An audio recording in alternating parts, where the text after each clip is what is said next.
welcome to Piedmont Artist Profiles. This is episode number 4 with Matthew Church. Matthew is a solo artist, a singer.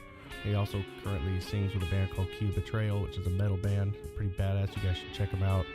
He's also a amateur or professional. I think he's a professional wrestler. I probably should have clarified that before I cut an intro. Anyway, yeah, he's a professional wrestler, which we don't talk about a whole lot. And going forward, I hope to make that an episode in and of itself because, dude, what those guys do is art, and there's no way around that. And it's pretty amazing and fun at the same time. So we recorded this episode at a coffee shop in Kannapolis, North Carolina, called Wired Coffee Express. It's a really cool little locally owned spot. They got a stage and they have open mics there and bands. You should definitely check them out. They're on Facebook and they got their own website. You can find links to that in the show notes and on the Facebook post. So being that we recorded it on location, there's a little bit of background noise, but I kind of like that ambience, and I think that kind of in a way adds to episodes and gave me the idea that I may do some down the road actually outside, so you can hear the beautiful sounds of nature in addition to whatever artist I'm interviewing. Missed the episode last week. I've been sick. I had some health issues, nothing major, but definitely need some lifestyle changes and get my shit right. So I hope to be able to put one of these out every week. I am having some problems getting schedules to jive with different artists so that we can do that, but I'm going to try to fill the billet, and if nothing else, maybe I'll just at least post something up here with me ranting about the things that I went and saw and did that week, or artists that I'm checking out. Also, I'm still looking for submissions from local artists for music to use, sort of like a theme song or bump music, and then an outro. It could be a unique piece of art, or it could be something that's already in your catalog. If you want to submit something, either you can send me like a Dropbox file, or you can send me a link to your Reverb Nation or SoundCloud, whatever you got going on, and I'll check it out. Send that to snowpeakradio@gmail.com. That's kind of the network that this show is on, although this is our only offering right now. So that's snowpeakradio@gmail.com. I'll take all submissions, beats, poems, whatever you got. I'd love to stay true to the message of this show and use local artists for the bump music. I don't need to be composing music. I do all right. I can make some cool little songs and sounds, but I want to feature you guys. This isn't about me. This is the show about artists. So like most episodes, we're going to start this with a song that Matthew played live there in the coffee shop, and we'll get right into the interview after that. And then we'll probably play a little song at the end. So thanks for listening. Check us out on Facebook. Subscribe. We're on iTunes now. We're on Stitcher, and we're in the Google Play Store. The best way to find us is probably, if you're using a podcast app, would be to search through the iTunes search engine. Yeah, if you're using Beyond Pod or Podcast Addict or whatever you're using on your Android phone, or if you're on Apple, obviously you're using the iTunes Store anyway. So subscribe, like us, all those good things, and tell your friends. Tell your artist friends, tell your fans, tell your mom and them. Anyway, without further ado, man, I feel like I say that every single episode. I need another phrase. So anyway, Matthew Church. The name of the song is called Standing Tall. All right. It's probably the newest one I've wrote here recently. I wrote this a couple weeks ago, and it's about all the media and stuff that's going on, and just everything you read every day. You really can't trust much of anything anymore. True.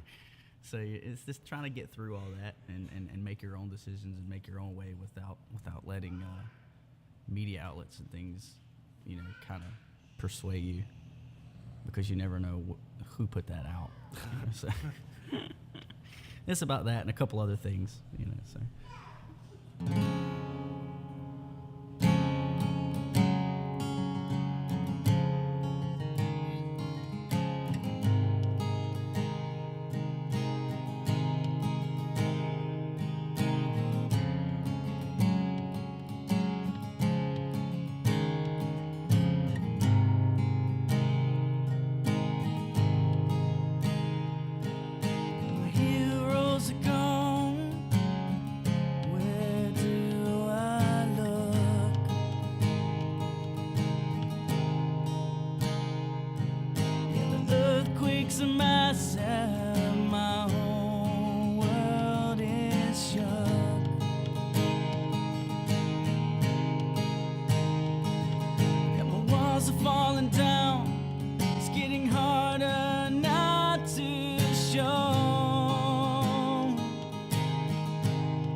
sides are twisted, not sure just where to go.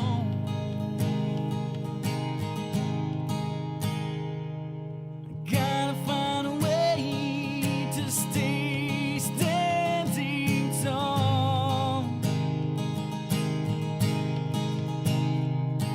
As I scream inside to please help me on.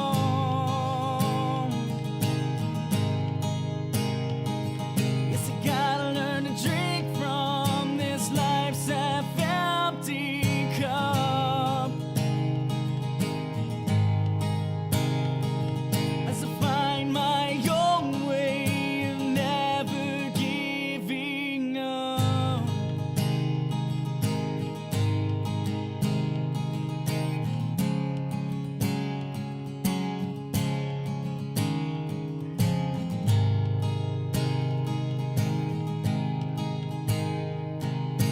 Lies made true by media sources kill.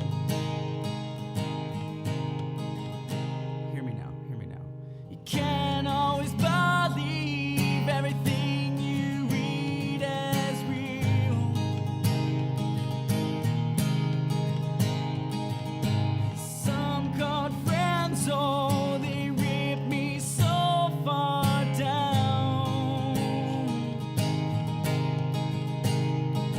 But the ones I love think those gods they stuck around.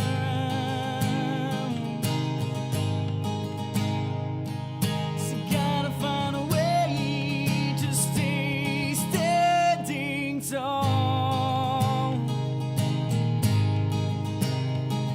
As I scream inside, yeah, please help me all. So gotta learn to drink from this life's half-empty cup.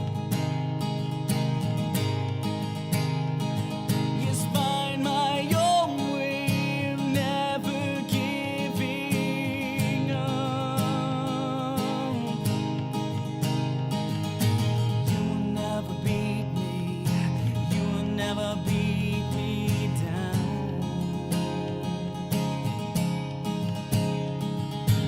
You will never beat me. You will never beat me down.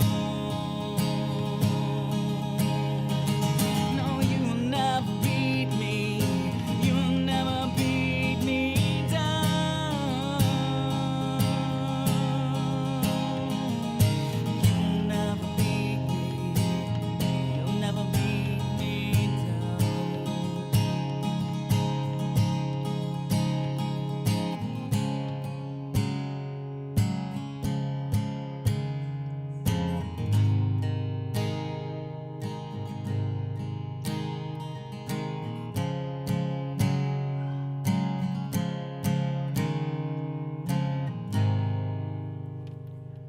All right, man. Cool. That's There we go. good. Yeah. Inspirational, uplifting. Yeah, I try not to. I mean, I have enough depressing music, when, because you write about breakups all the time. That's Right. kind of what all musicians do. And it's like, oh, feel sorry for me, please, because I got dumped this week. So I try to have something that's not so bad all the time.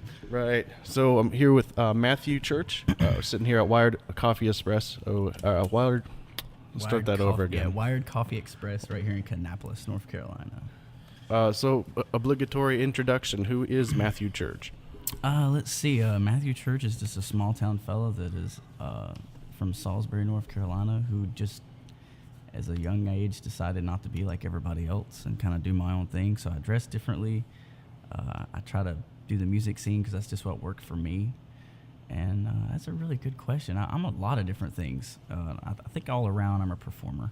Right. That's where I feel most comfortable, is when I'm in front of people, inspiring them with some type of emotion, whether that be through acting or pro wrestling, or through music, or with my band, or however it may be, maybe just even a motivational speech or something. Mm-hmm. So I think I'm a performer. That's what I would go with. What would be the first art form you undertook? Was it music first? Was it speaking? Was it wrestling?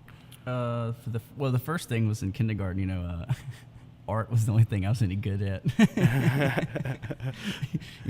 I wasn't a math technician, so it's like, oh, I can paint and make a good grade. I think I'll stick with this. But as I moved on and got a little older, and women became interesting, and the way to get to them was to learn how to play an instrument. So you found your muse. Yeah, I kind of found my thing through that, and that ended up working out good for me. So awesome. So the wrestling thing fascinates me. And you actually posted something up on your Facebook page concerning the Joey Logano Kyle Busch fight, and I thought it was an interesting take from a guy who comes from wrestling, because I come from NASCAR. Okay. That's right. Yeah, I've heard in the last interview you worked for NASCAR. It's an interesting job. Well, not for them, but for several teams as a mechanic and a gas man and all those kinds of things. So I wonder. I think there's such a crossover between pro wrestling and the demographic it speaks to anyway. I mean, it's just, they're both Southern things. Oh, yeah. Do you think that NASCAR could bring more fans back if they'd introduce a little bit of drama? Absolutely. Promote, this is the bad boy. So you have the heel. What is UFC right now? UFC is pro wrestling from the 60s. Right. They believe it because that's how they're selling it, is real. That's what wrestling used to do before the big secret came out, Right. It's the exact same thing. So, yeah, I think it would help. I mean, NASCAR's already made a couple rule changes. My son's a fan, and he was telling me how they're putting it in the segments now, not just one long race, to try to bring back some of the audience, because they've been losing ratings. And that's what it clicked in my head when I saw the fight. I was like, this is just another ploy to bring in more ratings. Well, it's perfect. And it's working. I mean, it's all over social media and stuff right now, and people are sharing it, and the word's getting out that things are going on. So it's working. But Jeff Gluck's video, the one that got out there the most, and he's a kind of a privately run reporter. He used to work for a big company. Now he's independent. But man, his video got 1 million views overnight. Holy cow! It went from when he posted it, 10 minutes after he posted it, 1,000 views overnight. It had 1 million. I was like, man, the power of NASCAR. Yeah. And then you put some drama in it. So yeah, I mean, it's like me. I'm not really into NASCAR, but I posted a video that was about NASCAR. I haven't done that ever. Yeah. So it's working. That's what they need to do. This isn't a NASCAR show, so we'll get off of that anyway. That's okay. So musically, who would you say your biggest influences are or were? I would probably have to go with I started out with just what was popular at the time, at the age that I got into it. And early it was TLC. It was the first album I ever bought, or back then it was a tape for you young people. I got a tape of that, and then I moved on to like Godsmack and Disturbed and bands like that. And then I started finding some lighter stuff and got into Ozzy Osbourne and Tom Petty, and now I listen to a little bit of everything. Right. I actually love about everything. That's a big leap from TLC. Yeah, it's crazy. I mean, and now I'm going through a point in my life where I really love Motown. Right. I don't know why, but I'm digging the Motown kind of stuff. It's good music. It really is. It's kind of like, all your tastes, as you get older, you find these things like, man, I used to hate dill pickles, but they're so amazing now that I'm older. It's like, as a kid, I remember in middle school, somebody wearing a Garth Brooks shirt. I remember laughing at them. I was like, oh, you listen to hillbilly music, Garth Brooks. And now here I am, like, just blasting some Brooks on my radio as soon as I can. I love, some of the Garth Brooks stuff. Well, I think music at different points in your life speaks to you differently. Like I had my background is punk rock and hip hop, so I had my Sex Pistols phase, but then there's my Alice in Chains days because I was sad or whatever. Alice in Chains, so you take this roller coaster ride through life of music. Like right now, I'm real heavy in reggae and dub. And I didn't like the dubstep stuff at first, but it's starting to come around to me. Like I'm starting to kind of like. Oh yeah, like I get it now. I didn't get it at first, but I'm starting to get it now. Yeah, the dub I'm talking about is like Sublime or. Oh, I think you meant like dubstep stuff. Yeah, no, dubstep got hijacked from us. I don't know when that happened. Yeah, but I'm an old fogey too now, so. So right on. So what projects you got? You have recordings out? You selling singles? I have a CD, or not a CD. I have a single out on iTunes called "You're My Life" that's doing pretty well. Making a little bit of money off of it, but I could always make more. So, for the people listening, go check that out on YouTube, or not YouTube, but iTunes. Just type in my name, and it should be the first thing that comes up. And all the money goes to a good charity, which is me. So. Feed starving artists. Yeah, exactly. It's like, I got child support to pay, things like that. The regular struggle, Right. Do you have a daytime job, a regular job? Not right now. Right now I'm just playing music and being a performer everywhere, and that's what I paid taxes on this year, so I kind of consider that my thing. That makes you a professional. Yeah, and that's awesome. I mean, I'm poor, but I'm doing what I like to do. Like, I don't wake up every morning and just despise going to work. Right. So that's cool with me. I enjoy that. I know a lot of people that make a lot of money that hate work. And they hate going. Yeah. It's like you're a manager, but you're depressed constantly and just don't want to go there. It's like, I don't want to do that with my life. Right. It's like, I was telling somebody that the other day. I was like, we have choices. You can choose to be miserable and make a lot of money, or you can kind of choose to do what you want. Right. And you probably won't make a lot of money, but you might get lucky and you do. But I mean, it's just your lifestyle. Like, what do you want in your life? And I choose to have a lot of friends and happiness, and I make up for the less money thing with more friends and popularity, and I enjoy the getting to know everybody and meeting people from all around. It's fun. Yeah, and money doesn't buy happiness. I don't care what anybody says. It makes you. All it does is provide you with comfort. That's the most money can ever really truly do for you. Is provide you with a sense of comfort. Somebody was mentioned that to me the other day. They're like, "Yeah, money don't buy happiness," and I was like, "Well, I never got a paycheck that made me depressed." That's true. Who was? One of those '80s rock band guys was like, "Yeah, money doesn't buy happiness, but it's a short step from the front of my yacht." So maybe it does. That's probably a Nikki Sixx quote. I about guarantee it. Yeah, it sounds like him. Yes. So did you take lessons, or are you self-taught on instruments? The instrument thing for me is kind of a funny story. I was 15, and my mother always taught me that no matter what you start, you got to finish. And she made me take martial arts for like 9 years, because when I was little, I wanted to be a Ninja Turtle. I was like, put me in karate, and she's like, I'll do it, but you're gonna have to finish. So I was like, okay. So I had to learn the hard way that when you start something, it's a lot of work to finish it. So when I was 15, I was like, man, I sure would like a drum set in my room. I was thinking that would look cool. Get pictures on MySpace and get a couple girlfriends here and there. And she bought me this drum set, and I didn't realize that drum sets are like $3,000. They're not cheap. Right. And I was thinking this was just like some little gift, and no, she put a lot of money and effort into it. And she looked at me with that mommy look, like, you better learn to play these things. So I remember I put on the Godsmack's first album, and I just sounded awful for about 8 months, and put some headphones on and drive my neighbors crazy and the whole neighborhood nuts. But after about a year, I actually learned how to play that entire album like perfectly, and that's what started my music. And then I got my confidence up and realized, hey, I'm actually pretty good at this. And you got neighbors coming over saying, hey man, you don't suck as bad as you did 4 months ago, maybe you should stick with it, kind of thing. And that's what kind of started me on instruments. So drums were first. Drums was my first love. I did that everywhere, and I joined a bunch of bands. And when you first start out, you get with bands, and it's like with everybody, you don't get along with this person, you do get along with that person, and you're finding yourself and your own likes, and you're finding everybody else's likes, and you have disagreements, and and then eventually I moved into playing guitar, which I did the same thing. I watched friends very closely, went to open mic, would watch people's fingers just for hours, and then go home and try the same patterns, and then I kind of taught myself how to play everything. I'm pretty sure I play guitar improperly for the most part, but I mean it works for me. Yeah. So that's it. They would say that about Jimi Hendrix too, though. So yeah, that's true. I mean, it's kind of weird when people have this narrow vision of how you use an instrument. If you've never had Les Claypool, look what he does with a bass. So, yeah. That's true. A true musician doesn't play everything exactly like somebody else. They make their own way, right. And that's, to me, that's what makes you unique and different and makes you special. Don't just go copy something else. You got to do your own thing. Even if doing like a cover song. I do a lot of cover songs, but I don't play them nothing like the original. I do it my own way. Half because I don't know how to play it the original way, and the other half is because you got to put your own spin on it to make it work. Because you're not going to sound like Billy Joe from Green Day, and you got to sound like you doing Billy Joe's song. Yeah, that's the way to do it. Which sometimes produces the best versions of songs. Yeah, really. Yeah, I heard a cover on the radio the other day that was absolutely terrible, and they should probably never do that again. And then I've heard some that were way better than the original. You're like, wow, man, they made that song great. Yeah. So. Let's see. So you were also not only a solo act and a professional wrestler, but you are a part of a metal band. What's the metal band called? Yeah, the metal band that I'm in right now goes by the name of Key of Betrayal.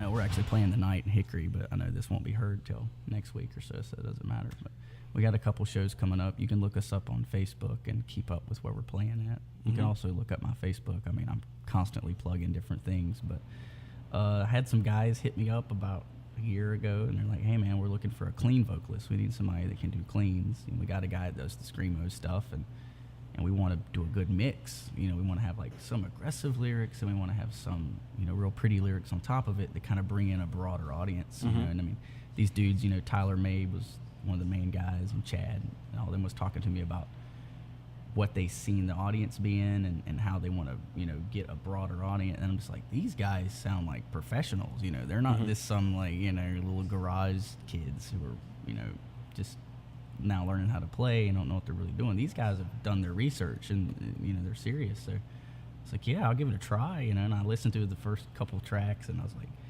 oh my God, this music's so heavy, it's just not for me. I don't think this is gonna work. But then I started reading the words and the parts they wanted me to do, and I was like, wow, these songs are really good, and they're like, yeah, it's about this and that. And like, even the guy screaming, Chad, give him a little prop here, he doesn't just scream like random stuff like we see all the time. He's actually saying words. Like, I've listened to him, and the more I listen to him, I hear him pronouncing things. And the other guy, Tyler's yelling at him about, make sure you pronunciate the A and da da da. I mean, they're like really serious about this stuff. So I'm like, wow, this is good stuff. And I started listening to the songs, and the songs made a lot of sense. And then I got to get on stage with them. We played at like Amos's South End, which is unfortunately closed down now. It's very sad. That's terrible. But we started playing places like that, these bigger places, and the energy from the crowd is just unbeatable. Like, I'm like, I cannot give this up. No way. Like, I'm definitely gonna stick with this band and see what happens, just for the pure fun of performing with such a high energy and high level, and you got people that are jumping into each other and willing to catch you, and if you throw something out in the audience, they'll probably throw it back. It's just like that energy is, I mean, I'd probably play for free with them forever, just because they're great guys, and the music that they write is actually very good music. So what's the plan with them? Albums, touring? Right now we've got some like demo tracks out, which I'll probably end up playing one here with you later. We're going to go we're talking about going to Nashville. We're arguing about if we should go to Nashville or Charlotte. I say Charlotte, they say we should go out to Nashville, but either way, there's great studios all over. We're going to definitely put an album together here probably the next year, I would think, because we've already got 7 or 8 songs together that we feel comfortable with, and we're already playing out places. We're opening up for some national touring acts and stuff as it is, so we're definitely ready to start selling albums and stuff besides what we got on. I mean, we got stuff online, but that's not the same. It's always good to have a good finished product that's been processed and cleaned up by a professional that hears it differently than we do. So. There was a debate or a discussion I had with a friend of mine who's the lead singer of a band. Was in this day and age, how important is the LP?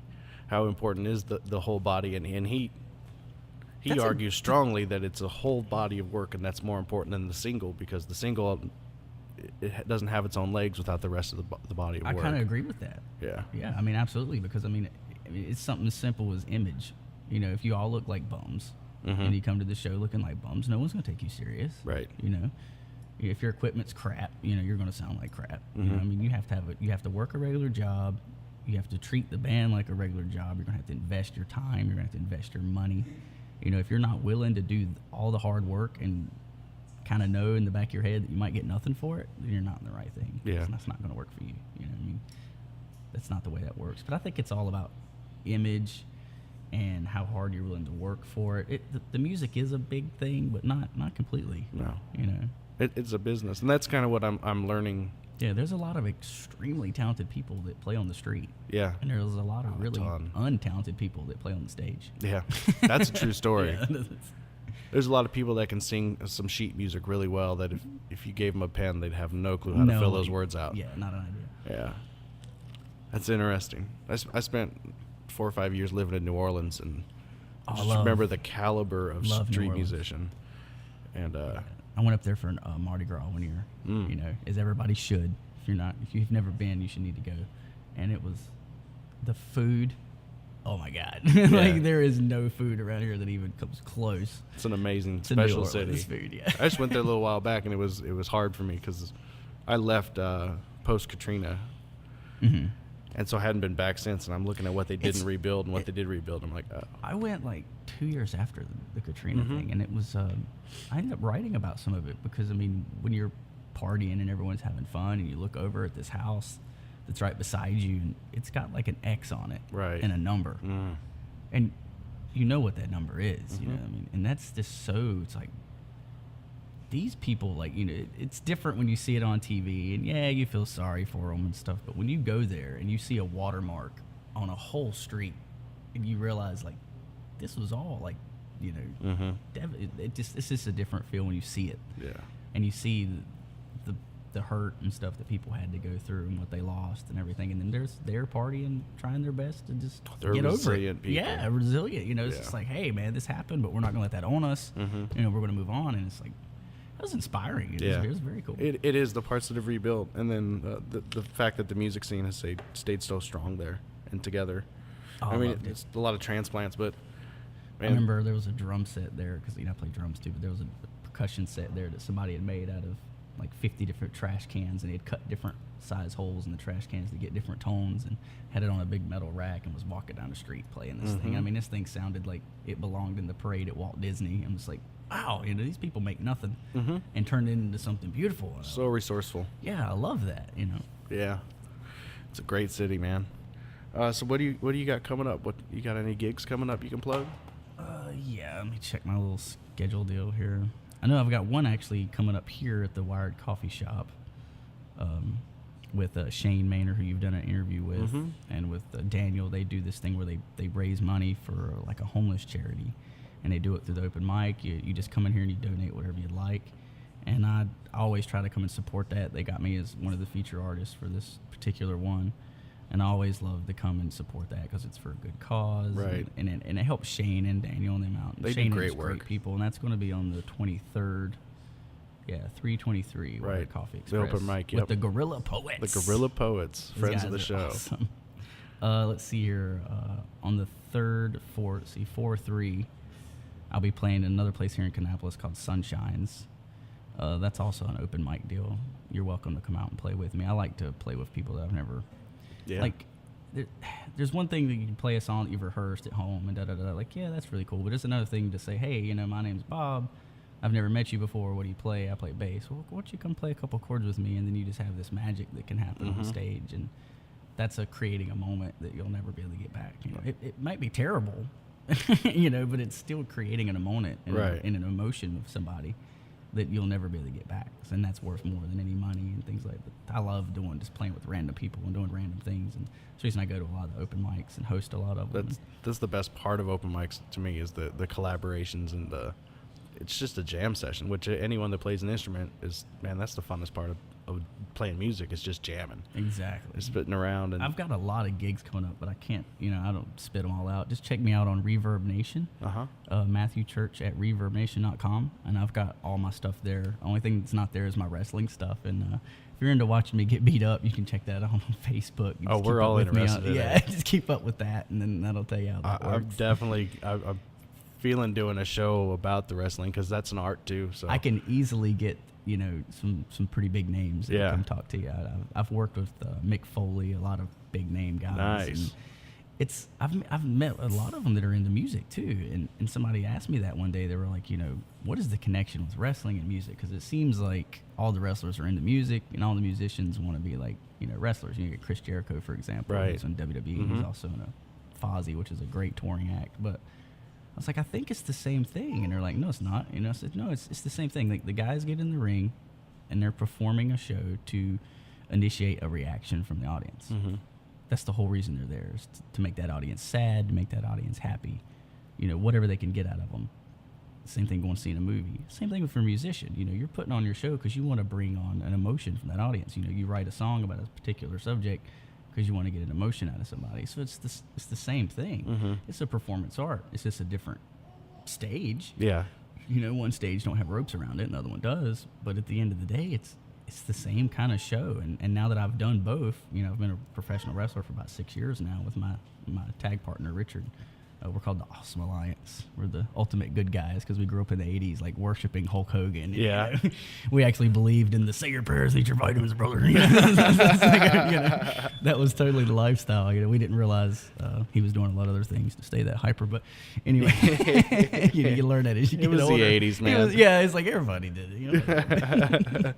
Right on, man. So at the outro of this, I'm going to bring in a MP3 of yours. You want to introduce the song? Oh, yeah. I went through the band songs, and we got a pretty good little bit of them I had to go through. The song I chose to do is called Blessed and Damned. Earlier I was talking about breakup songs, and this is definitely one of those kind of like girlfriend ripped your heart out kind of deal. This song is called Blessed and Damned, and it's by Kia Betrayal.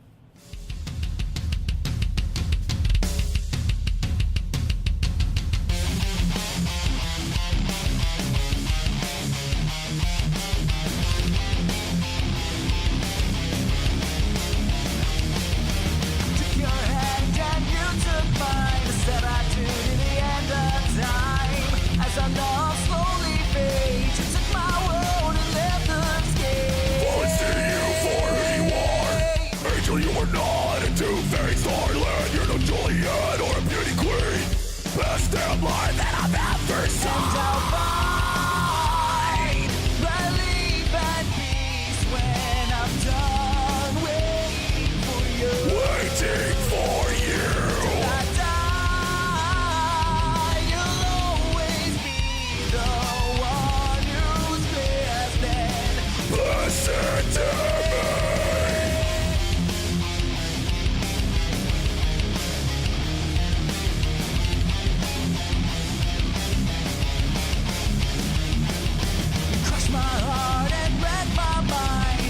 Scars will heal with time. More I sit and contemplate, the more my soul burns within. Throw my yard every time you lie. Thought you were gentle, but you're really high. Halo around your head is a nuisance dead. With difference doesn't make when our love's already dead. And I'll find relief and peace when I'm done waiting for you. Waiting for you.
Do that a couple times.